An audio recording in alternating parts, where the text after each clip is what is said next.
Good morning, welcome আমার আরেকটা ভিডিওতে আপনাদের স্বাগত জানাই। দেখুন, আজকে আমরা যে সমস্ত পেঁয়াজ ওয়েস্টেজ পচে গেছে বা শুকিয়ে যাওয়ার মতো হয়ে গেছে সেইগুলো নিয়ে আজকে লাগাবো। মাটি অলরেডি প্রিপেয়ার হয়েছে, আমার পিছনে দেখতে পাচ্ছেন যে পেঁয়াজ অলরেডি নিয়ে এসেছি, দেখিয়ে দিই। এই যেগুলো মোটামুটি খারাপ হয়ে গেছে এটা আমাদের জমির পেঁয়াজ।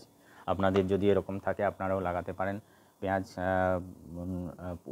বডি উপরের দিকে পচে গেলেও সেগুলো লাগানো যায়, ভিতরের দিকটা ঠিক থাকলেই এই হবে। আমি মোটামুটি প্রিপেয়ার হয়ে গেছি, মাটি প্রিপারেশন হয়ে গেছে। আমাদের সঙ্গে থাকুন, পুরো ভিডিওটা দেখতে থাকুন। পেঁয়াজ কীভাবে পচা পেঁয়াজকে ইউটিলাইজ করা যায় সেটা আজকে আমরা দেখব। চলুন ভিডিওটা দেখুন।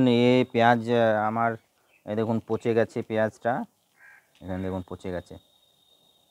এই সমস্ত পেঁয়াজ আপনি দেখুন কলি বেরিয়েছে অথচ পচেও গেছে, এগুলো খাওয়ার উপযুক্ত নেই। এই জন্য আমি সব পেঁয়াজে দেখুন পুরোই পচে গেছে। হ্যাঁ, অথচ ভিতরে যেটি জন্মানোর যে ইয়েটা কাণ্ডটা এখনও মানে এই দেখুন একদম পচে গেছে। এই সমস্ত পেঁয়াজই আজকে লাগিয়ে দেব।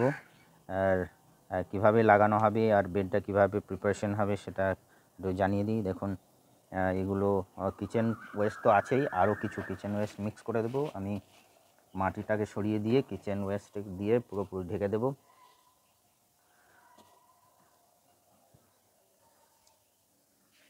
এই দেখুন পেঁয়াজের খোলাগুলো এভাবে ছড়িয়ে দেব।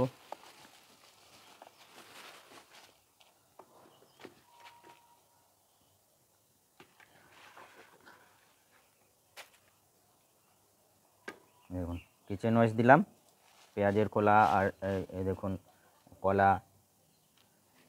কলার খোলা, লেবুর খোলা, যত কিছু কিচেন থেকে ওয়েস্ট বেরিয়েছে পুরো দিয়ে এগুলো মাটি দিয়ে ঢেকে দিতে হবে।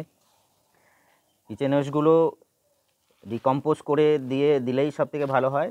আর এমনি ডাইরেক্ট মাটিতে গর্ত করে আপনি যদি ঢেকে দেন সেটাও কাজ হবে। ডিকম্পোজ করে দিলে আরও বেশি ভালো হয়।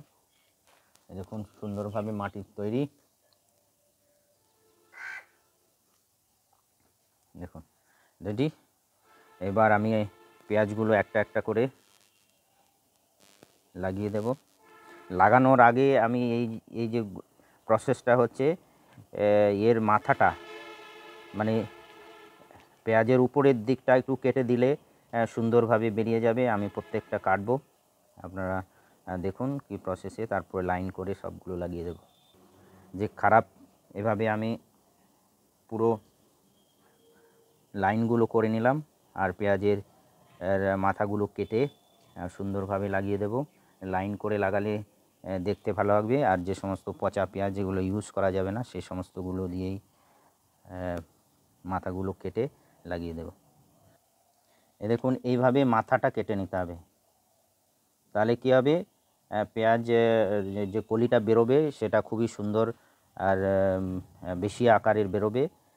কেননা যদি না কাটেন তাহলে দেরি হবে বেরোতে, আর সময় লাগবে তো আপনার, আর ঝাড় হয়ে বেরোবে না। তো একে একে সবগুলো কেটে নেব। দেখুন প্রত্যেকটা পেঁয়াজ আমি কেটে নিয়েছি। দেখুন প্রত্যেকটা পেঁয়াজ কেটে নিচ্ছি। আমি এগুলোকে বসিয়ে দিই তাহলে লাইন করে। এই দেখুন এইভাবে বসিয়ে দিতে হবে, ঝাঁটাঝাঁট বসিয়ে দিচ্ছি।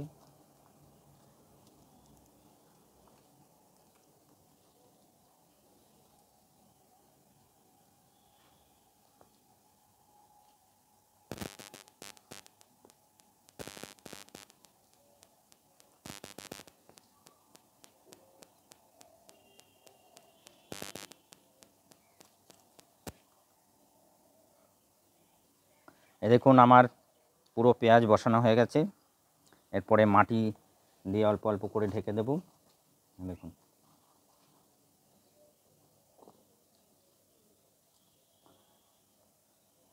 খুব বেশি নিচে না দেয় ভালো, উপরে উপরে দিতে হবে। অল্প অল্প মাটি দিয়ে এরপরে জল দিয়ে দেব।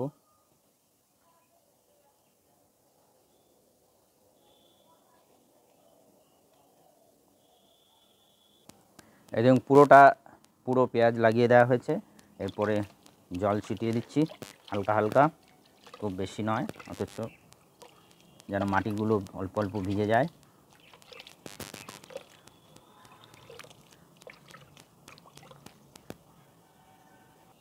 এই হলো আমার পচা পেঁয়াজ মুখ কেটে কিভাবে লাগানো যায় সেই ভিডিও।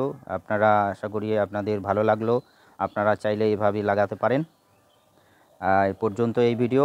পরের ভিডিওতে যখন 15 থেকে 20 দিন পরে আবার গজিয়ে যাবে, তখন আবার আরেকটা ভিডিও বানিয়ে আপনাদের দেখানো যাবে।